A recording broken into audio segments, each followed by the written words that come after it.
Teachers and police have been meeting all day to talk about how to deal with emergencies, like the Berendo school shooting recently. They want to overhaul their policies, and they have a few ideas about how to do it. News 13's Chris McKee is in the Newsplex with more on the changes they would like to make. Yeah, Kim, the federal government put out new school violence response guidelines last year. Some New Mexico schools have out-of-date plans, but the state is hoping today's safety conference helps change that.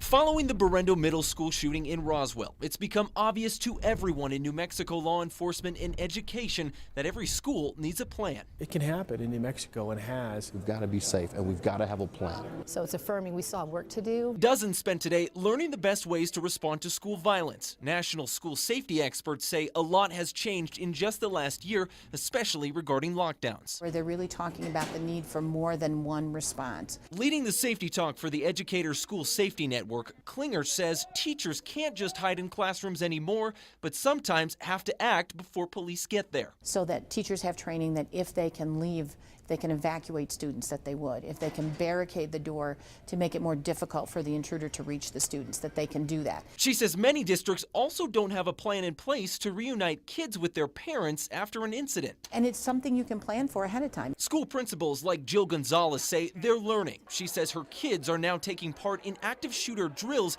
outside of classroom time. Now we're doing it at recess. What does that look like?